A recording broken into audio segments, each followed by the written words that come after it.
Dariam's fingers traced the obsidian pommel of the blade, as the last rays of sunlight bled through the workshop as narrow windows, painting everything in shades of copper and ash. The sword had been waiting for him on his father's workbench, wrapped in oiled leather that still smelled of the old man's pipe tobacco. 3 days had passed since the funeral, and only now did Dariam find the courage to unwrap what his father had called the inheritance of in-between things. The blade itself seemed to drink the dying light rather than reflect it. Steel the color of storm clouds, etched with runes that shifted between elvish script and human forge marks depending on the angle. Dariam lifted it, surprised by how perfectly it balanced in his grip, as if the sword had been waiting specifically for hands like his. Neither fully human nor entirely elven, caught in the perpetual twilight between two worlds. "You're Galen's boy, then?" The voice came from the doorway, rough as sandpaper. An old woman stood there, her face a map of wrinkles, one eye clouded with cataracts while the other gleamed sharp and knowing. Half-breed Smith's son, finally come to claim what's his. Dariam bristled at the term but held his tongue. The prejudice was nothing new, too human for the elven enclaves in the Whisperwood, too elven for the human settlements in the valley. His pointed ears, less pronounced than a full-blood elf's, and his height, shorter than most humans but taller than his elven cousins, marked him as belonging nowhere. His father had understood. Galen had been human, but he'd loved an elf woman enough to weather the scorn of both peoples. "I'm Dariam," he said simply, lowering the sword. "And you are?" "Someone who knew your father before you were born. Before he decided to forge weapons instead of—" She trailed off, her good eye studying him with uncomfortable intensity. "That blade he left you, did he tell you anything about it?" "Only that it was important. That I'd know when I needed to use it." The old woman laughed, a sound like dry leaves skittering across stone. Typical Galen, always speaking in riddles and half-truths. She stepped into the workshop, moving with surprising agility despite her apparent age. "That sword was made 40 years ago, boy. Forged from a meteor that fell on the night of a double eclipse, when both sun and moon hid their faces from the world. Your father used techniques from both human and elven smithing, breaking every taboo of both traditions." Dariam looked down at the blade with new eyes. 40 years ago. Before he was born, before his father had even met his mother. Why would he make something like this? Because someone asked him to. Someone who knew that a time would come when the boundary between day and night, between the mortal realm and the Shadowlands, would grow thin enough to tear. The old woman's voice dropped to barely above a whisper. "Someone who knew that only a person who existed in both worlds, and neither someone like you, half-blood, could wield a weapon forged in the same twilight state." A chill ran down Dariam's spine despite the lingering warmth of the day. "The Shadowlands are just stories. Cautionary tales parents tell children to keep them from wandering the woods after dark. Are they?" The old woman moved to the window, gazing out at the encroaching darkness. "Then explain why, 3 nights ago on the evening your father died, the sun set 2 hours early across the entire valley. Explain why animals are fleeing the Whisperwood, and why the elven scouts haven't been seen in the human villages for a fortnight." Dariam had noticed the strange sunset everyone had. The market square had erupted in confused murmurs as day surrendered to night while merchants still hawked their afternoon wares. He'd attributed it to some natural phenomenon, perhaps ash from a distant volcano. But the silence from the Whisperwood, that was harder to dismiss. "What does my father's sword have to do with any of this?" The old woman turned back to him, and in the fading light, her face seemed to shift, becoming younger for just a moment, or perhaps it was a trick of the shadows. "Everything, boy. Your father spent his entire life preparing for this moment. Preparing you, though you didn't know it. Every blade he taught you to forge, every technique he showed you, every story he told about balance and precision, it was all leading here." She moved toward the door, then paused. "The Twilight Market opens tonight at the crossroads where the Old King's Road meets the stream. If you want answers, go there, but bring the sword. And Dariam?" Her clouded eyes seemed to clear for just an instant. "Trust no one who claims to be entirely one thing or another. In the coming days, only those who understand both light and shadow will see the truth." Before he could respond, she vanished into the deepening gloom outside, leaving him alone with the mysterious blade and a dozen unanswered questions burning in his mind. Dariam stood motionless in the empty workshop, his father's sword heavy in his hand, as the last traces of daylight finally surrendered to the night. The blade seemed to pulse with a faint luminescence now, barely perceptible, as if it too sensed that something fundamental had shifted in the world. Outside, the evening sounds of the village felt wrong, too quiet, too tense, like the held breath before a scream. He thought of his father's final words, whispered from his deathbed. When the twilight comes, remember you are not broken for being both. You are complete. At the time, Dariam had thought it was merely a dying man's attempt at comfort. Now he wondered if Galen had been trying to tell him something far more important. The Twilight Market. He'd never heard of such a place, but the crossroads the old woman mentioned was real enough, a lonely intersection where travelers left offerings to ensure safe passage. Dariam had always assumed the practice was mere superstition. He looked around the workshop one last time, at the tools his father had used, the half-finished commissions hanging on the walls, the cold forge that would never again roar with Galen's patient fire. Whatever was happening, whatever his father had prepared him for, the answers wouldn't be found here. Dariam strapped the sword to his belt, pulled on his father's old traveling cloak, and stepped out into a night that felt far darker and far more alive than any he had known before. The crossroads looked abandoned when Dariam arrived, just another intersection of muddy roads beneath a moonless sky. He'd walked for nearly an hour through increasingly strange countryside trees that seemed to lean away from the path, night birds that sang in minor keys, and twice the distinct impression of being watched by eyes that reflected no light at all. But the crossroads was empty. Just a weathered wooden post marking directions to villages, and the usual pile of offerings: copper coins, dried flowers, small carved figures. Dariam felt foolish for believing the old woman's cryptic words. Then the church bell in the distant village tolled midnight, and everything changed. The air shimmered like heat haze, though the night was cool. Colors bled into the darkness, not bright but muted, like pigments mixed with ash. Tents and stalls materialized around him, appearing as if they'd always been there and he'd simply failed to notice. Lanterns glowed with flames that gave off no smoke, casting light that seemed to exist at the edge of perception, neither fully illuminating nor leaving true darkness. The Twilight Market had opened. Merchants tended their wares, but Dariam couldn't quite focus on their faces. Were they human? Elven? Something else entirely? They seemed to shift between forms, or perhaps his eyes couldn't quite comprehend what they truly were. The goods they sold were equally unsettling. Bottles filled with captured sighs, maps to places that no longer existed, mirrors that showed reflections from different times. First time at a threshold market? A young woman appeared beside him, startling him badly. Unlike the other merchants, her features remained constant sharp cheekbones, dark hair braided with silver threads, eyes that were distinctly elven in their almond shape, but held a warmth he rarely saw in full-blooded elves. You have that look. Like you're not sure if you're dreaming. I'm not sure of anything right now, Dariam admitted. His hand instinctively moved to his sword hilt, and the woman's eyes followed the gesture. Ah, you're the one we've been expecting. She didn't seem surprised, merely satisfied. Galen's son. My name is Seraphini. I knew your father, long ago, before he chose his path. Everyone seems to have known my father except me, Dariam said, unable to keep the bitterness from his voice. All these secrets, all this preparation he supposedly did, why didn't he just tell me the truth? Seraphine's expression softened. Because knowing would have changed you. Made you careful when you needed to be bold, doubtful when you needed faith. Your father wanted you to become yourself first, before the weight of prophecy could shape you into someone else's tool. She gestured toward a tent at the market's edge. Larger than the others, its fabric the color of dusk. Come, there are people you need to meet.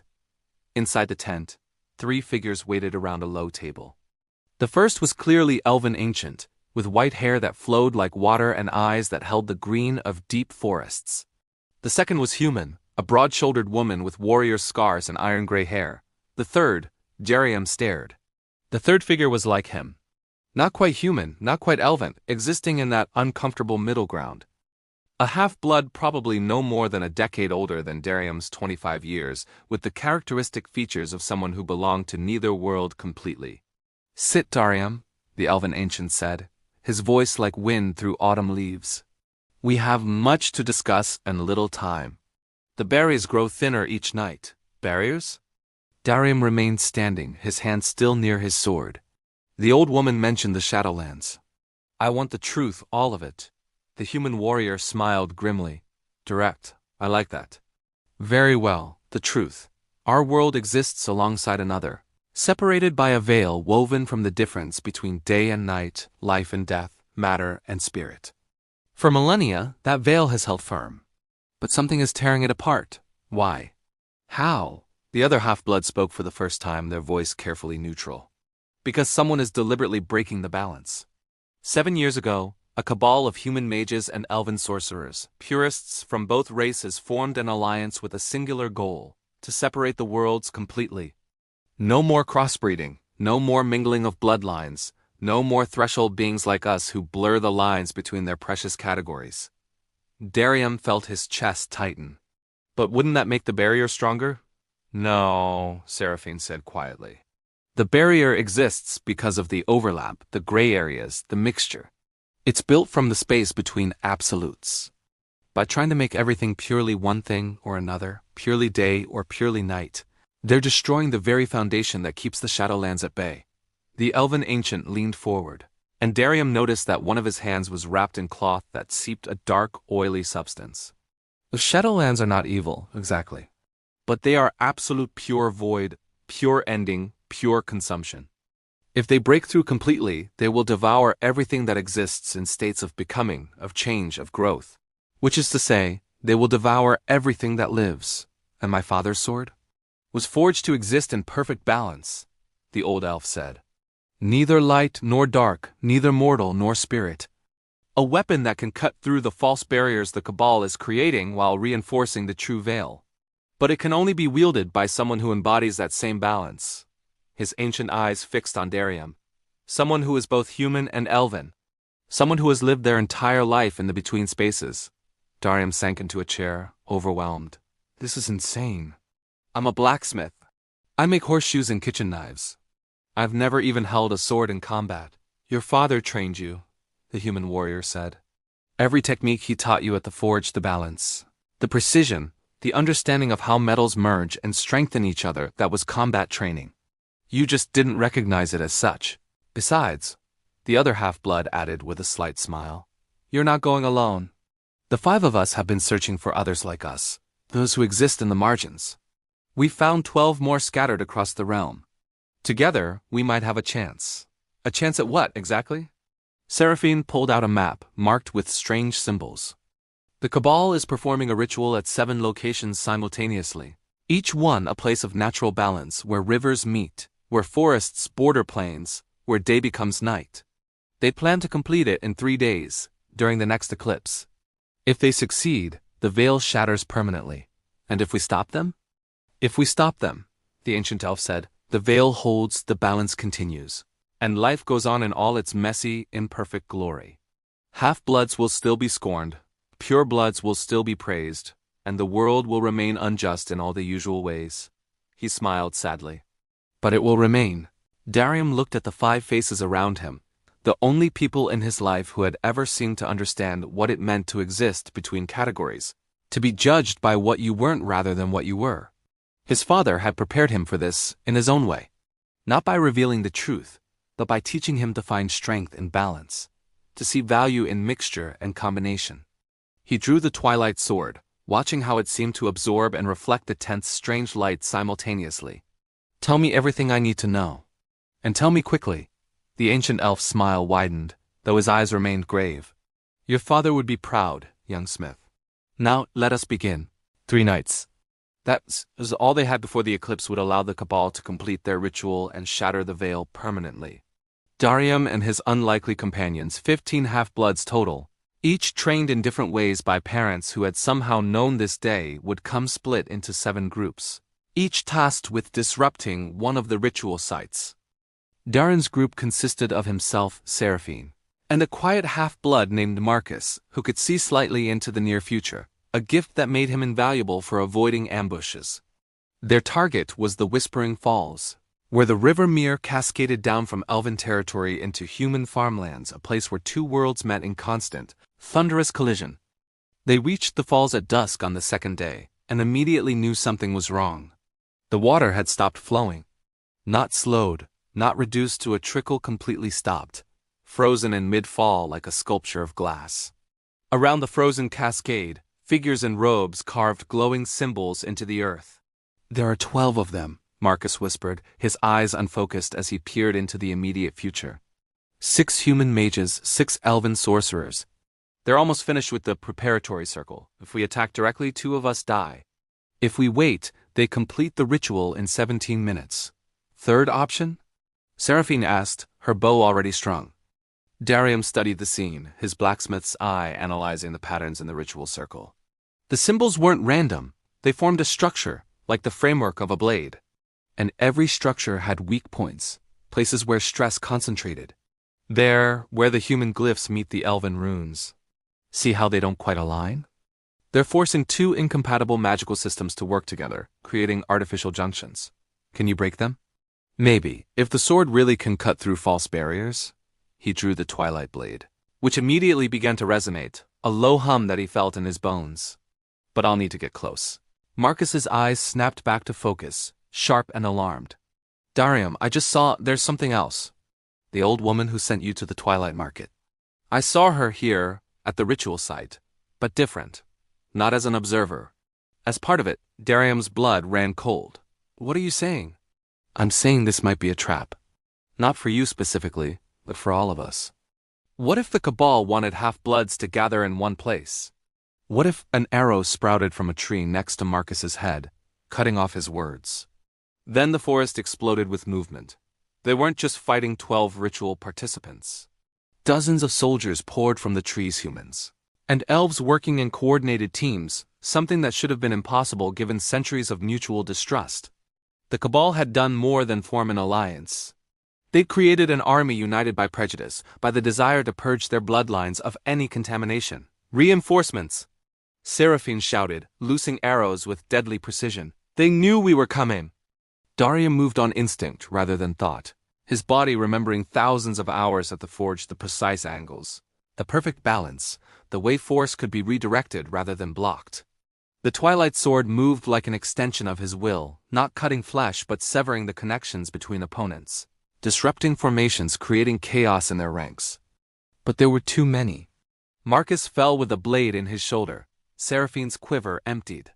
They were being driven back away from the ritual site, exactly as the enemy wanted. Then Dariam saw her, the old woman from his father's workshop. She stood at the ritual circle's edge, her appearance shifting between aged crone and something younger, more terrible. When she spoke, her voice carried across the battlefield with unnatural clarity. Foolish boy!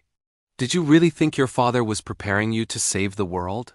She laughed, and it was the sound of breaking glass.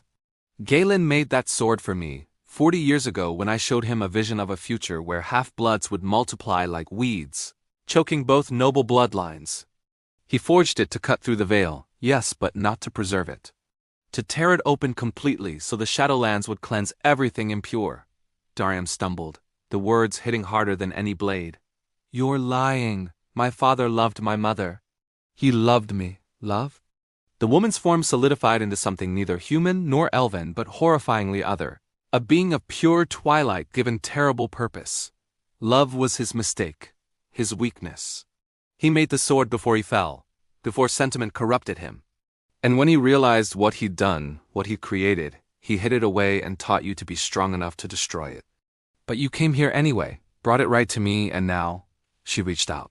And Dariam felt an irresistible pull, the sword dragging his hand toward her like iron to a lodestone. Now I'll finish what Galen was too weak to complete.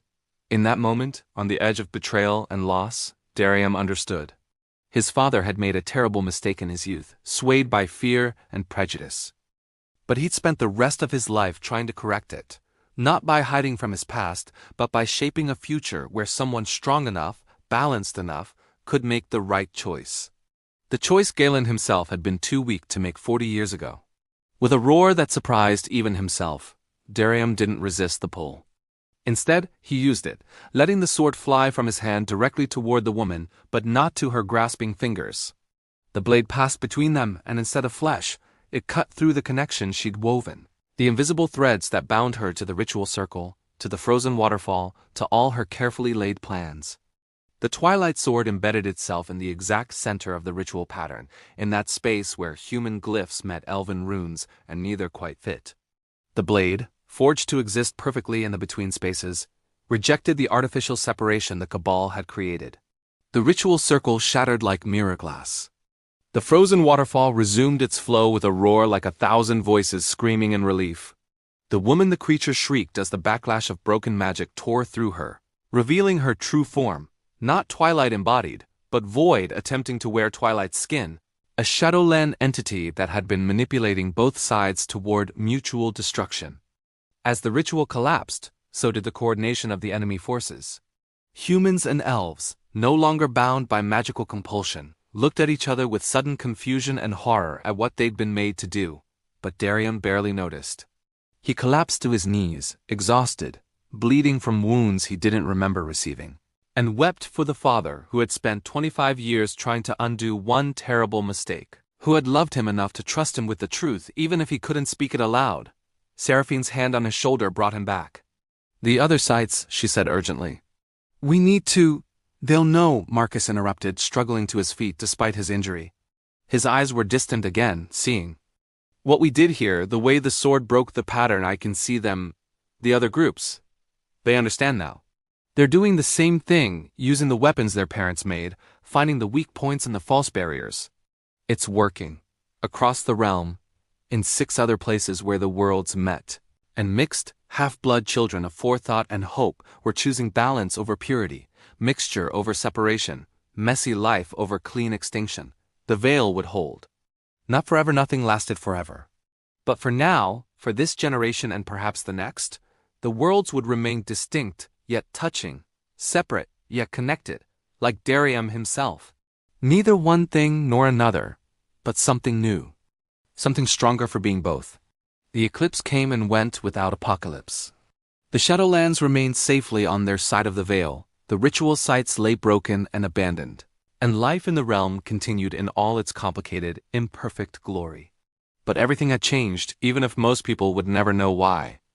Dariam stood in his father's workshop, his workshop now, and watched the dawn break through the eastern windows. The Twilight Sword hung on the wall above the forge, never to be used in combat again but preserved as a reminder of what his father had been, what he'd become, and what he'd managed to create despite his failures. Seraphine entered without knocking, as she'd made a habit of doing in the 3 months since the falls. She carried a bundle wrapped in familiar oiled leather. "Another one," she said simply, placing it on the workbench. Dariam unwrapped it carefully, revealing a blade that looked nothing like his father's sword but carried the same essential quality, a weapon forged by a parent who knew their half-blood child would face a world hostile to their very existence. This one was lighter, more graceful, with a curve that suggested elven influence merged with human practicality. "That makes 17 now," Dariam said quietly. 17 families who knew, who prepared, who sent their children into the twilight. He looked at Seraphine. "How many more do you think there are? Hundreds, maybe? Scattered across the realm, each raised with skills and knowledge they don't quite understand the purpose of." She smiled slightly. "Your father wasn't working alone, you know. There was a whole network of them, human and elven parents who'd fallen in love across the divide, who saw what was coming and decided to plant seeds of resistance in their children." Marcus appeared in the doorway. His shoulder healed, but bearing a scar he claimed helped him see even further into future possibilities. "The council wants to meet with us. The real council, not the Cabal. They're terrified, honestly. Terrified that half-bloods saved the world when pure-bloods nearly destroyed it. Let them be terrified," Dariam said, though without real heat. Maybe fear will teach them what compassion couldn't, but he knew it wouldn't be that simple. Already he'd heard rumors, some pure-bloods calling the half-bloods heroes. Others claiming the entire crisis had been manufactured to make mixed breeds seem necessary. Human villages and elven enclaves still maintained their careful separation, still taught their children that purity mattered more than character. Nothing had really changed, except everything had. The other survivors of the 7 battles had begun gathering in the valley, drawn by some unspoken understanding that they belonged together, at least for now. They came from different regions, different backgrounds, trained in different arts by parents with different hopes. But they all carried the same weight. The same knowledge that they were tools forged by love to cut through hate. "What do we do now?" Marcus asked. "The immediate threat is over. The veil is stable, we could just go back to our lives." Dariam thought about that. Going back to making horseshoes and kitchen knives, to being tolerated but never quite accepted in either human or elven society. It would be safe, quiet, anonymous. But his father hadn't raised him for safety. None of their parents had. "We train," Dariam said finally. "We find the others like us, the children whose parents saw what was coming. We teach them what we've learned." He ran his hand along the curve of the newly discovered blade. "Because the cabal might be broken, but the prejudice that created it? That's still out there. Still teaching human children to fear elven magic, still teaching elven children that human passion is corrupting. And when those children grow up," Seraphine added softly, "when they have power and authority and remember only the purity of their youth, they'll try again," Marcus finished. "Maybe not in our lifetime, but someday." "The Shadowlands are patient," Dariam nodded. "So we prepare the next generation. Not for war, but for balance. We show them that strength comes from mixture, that the spaces between absolutes are where life actually happens." He lifted the sword from his wall, feeling its perfect weight. "We become what our parents were, planters of seeds that might not bloom for decades, architects of futures we might never see." It wasn't the ending he'd imagined 3 months ago, standing in this same workshop with his father's mysterious inheritance in his hands. It wasn't triumphant or conclusive. There would be no parades, no monuments, no songs sung about the half-bloods who'd saved the world from its own hatred. But perhaps that was appropriate. After all, they were the children of Twilight, never meant to shine in the full light of day or hide in the complete darkness of night. They existed in the gradual transitions, the soft edges, the moments when things changed from one state to another. And maybe, Dariam thought, watching his companions settle into his father's workshop as if they'd always belonged there, maybe that was enough. Outside, the sun continued its climb into a clear sky, and the world turned on in blissful ignorance of how close it had come to ending. Somewhere in the Whisperwood, an elven scout noticed that the trees no longer leaned away from the paths. Somewhere in a human village, a child with slightly pointed ears played with friends who no longer mocked her heritage. Small changes, barely noticeable, like the first green shoots after a devastating fire. But Dariam had learned the value of small changes. His father had started with a single sword and a desperate hope. Now there were 17 blades, 15 warriors, and countless children yet to discover their purpose. The Twilight wasn't an ending or a beginning. It was the space between the realm of possibility, where anything could still become anything else, and in that space, they would work. Seraphine began organizing the weapons they'd collected, arranging them by style and origin. Marcus started sketching maps of where other half-bloods had been reported, creating patterns of possibility. And Dariam lit the forge, feeling the familiar heat against his face, knowing that the work ahead would be measured not in days or months but in generations. His father had given him a sword that could cut through false barriers while preserving true ones. Now Dariam would forge something even more important, a future where such swords might never be needed, where the barriers people built in their hearts could be dismantled through understanding rather than cut through with steel. It would take time. It would take patience. It would take the kind of love his father had shown, the love that prepared children for battles. Their parents prayed they'd never have to fight, then trusted them to make the right choices when the moment came. As the metal heated to glowing orange in the forge, Dariam picked up his hammer and began to work. Each strike was a promise, each fold of the steel a prayer. He was building something that might take decades to complete, something his own children might have to finish. But he was building, and that, in the end, was enough. The Twilight Sword watched from the wall, its purpose fulfilled, but its lesson eternal. True strength came not from being one thing or another, but from embracing the balance between. Not from purity, but from mixture.